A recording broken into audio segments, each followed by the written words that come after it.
Hey, this is Peter from This Retired Life. I'm sitting outside my Flow Hive. It's the middle of winter and I want to check up on a feeder that I built about 6 or 8 weeks ago. I'd had a look at my hive beginning of winter and I noticed that it was struggling somewhat. There was no brood, there were no honey stores, there wasn't a lot of forage around on our property. And we'd come off the back of a late spring where my hive had been attacked by robber bees, and I did build some robber screens which seemed to make a difference and got on top of those robber bees. If you'd like to have a look how I made those robber screens, mention it in the comments below and I will go through the full process of how I made them. I actually made 2 different types and used them in conjunction with each other, and it seemed to get on top of the robbers. However, not before they'd made a little bit of an impact into my hive and it was fairly weak. So looking at the state of the hive on a hive inspection around about 2 months ago, my theory was that if I could stimulate them into breeding and keep them going through the first few weeks of that winter period, it may strengthen the hive and have them in a position, a better place to fight off any robbing that might happen later on. So I looked on the internet for a number of feeders and I decided that maybe a top feeder might be the way to go. But when you look at the structure of the Flow Hive and under that little peaked roof that's just up there, there wasn't a lot of room to put a top feeder in there. Other feeders that I looked at were ones that you stuck through the front of the hive and didn't like the look of those, and I didn't want to feed outside the hive because of the robber bee problem. I wasn't really happy with that. So what I decided to do was actually put the super back on the hive and utilise the extra height that that gave me, utilise the hole in the top of the top board and put a top feeder that fitted across the top of that. Basically it looks something like this, and you can see the width of the feeder fits in between 2 of the flow frames. So you remove 2 flow frames and you position that in there, and there's a place for 3 jars or bottles, whatever you like to make it for, to fit on the top.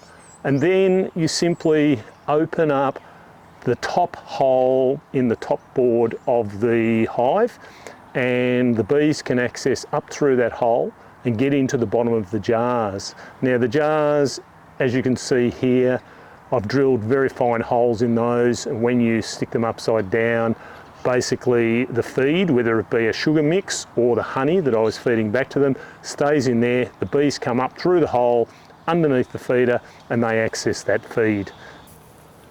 Okay, there's my feeder. It's made up with 2 planks of wood, and there's a lower hole and an upper hole. The lower hole is smaller than the upper hole, so the jars can sit on there, but the top hole allows it to be located.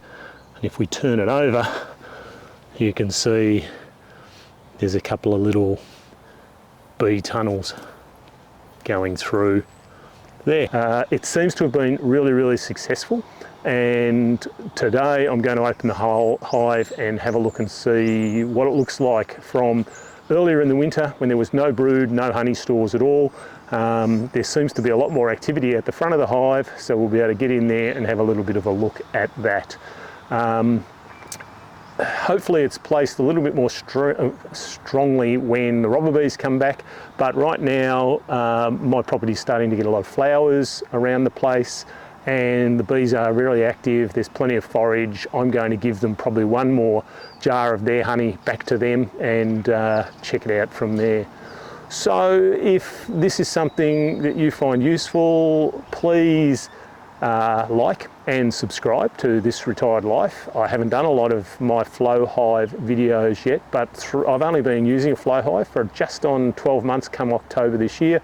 But I'm looking at putting a fair bit of content up there to share with people, and it might make it a little bit easier for some people who come across robbing and also feeding their bees. Anyway, the proof will be in the pudding, and we'll have a look inside and see how that goes. Let's crack the top of this and just have a quick look and see how successful feeding's been. Could you guys get out of there, please? Thanks for coming, but I'd like you to go somewhere else.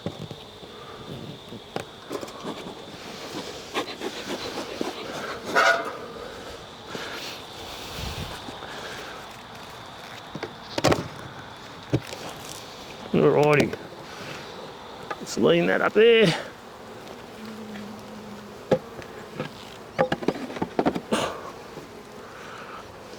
Better have a look and make sure we don't have a queen sitting up in there.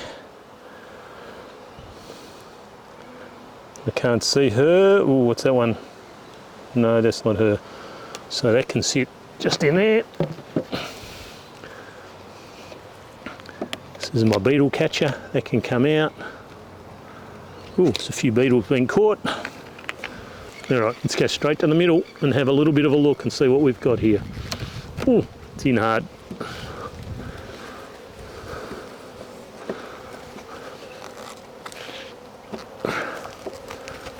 There's not a lot of stuff in there, but let's see if there's an improvement on what we had. Alrighty, let's have a quick look. Oh, it feels a bit heavier, this one, than when I was in here last. Alright, we have a little bit of brood, and we have a little bit of honey going in. So it is certainly looking a heck of a lot healthier than it might have been.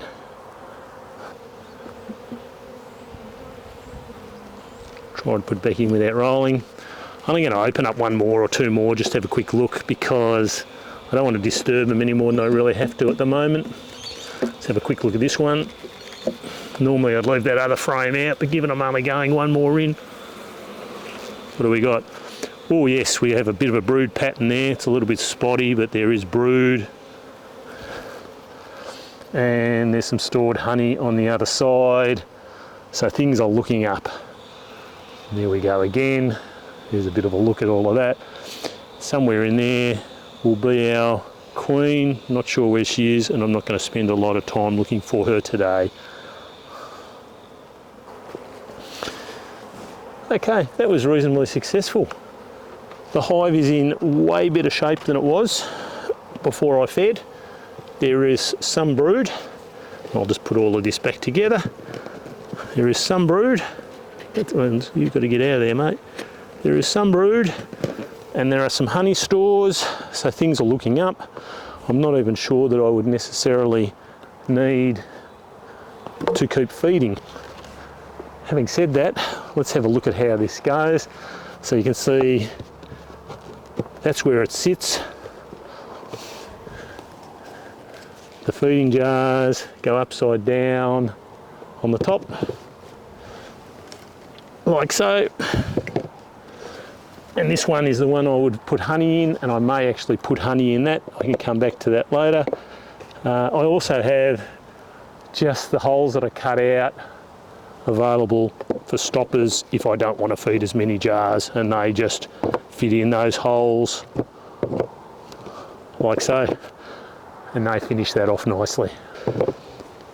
So given that, we're reasonably happy. I'm going to leave the feeder on for now.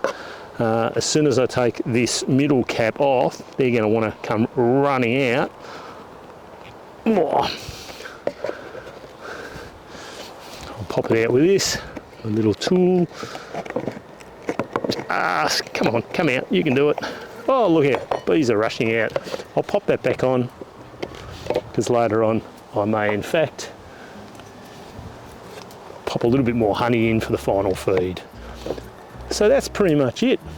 We have a top feeder that seems to have worked quite nicely.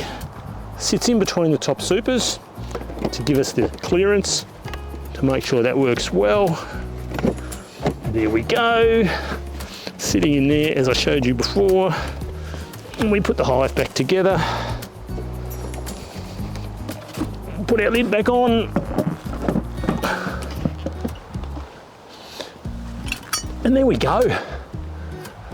Feeder seems to have been working. I now have some brood and I have some stored honey, so they're doing well. I've got another jar of honey that I saved over from last time, and I might feed that to them later on today. I'll fill that jar up and I may be able to film that later on.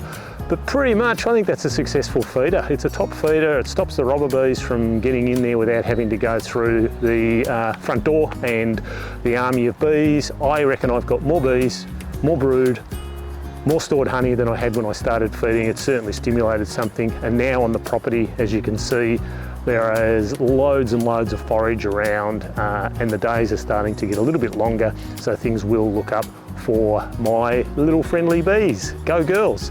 Thanks for joining us on this retired life. If you would like a video on my robber screens, because they were pretty successful, mention it in the comments below and I'll put something together with those. If you'd like any more information on my top feeder, please again mention it in the comments. If this video was of any use at all, please subscribe to our channel. We're just getting started. We're looking at doing lots of different things. It's about leading the best retired life you can, and making sure your retired life is better than a vacation. Thanks for joining us.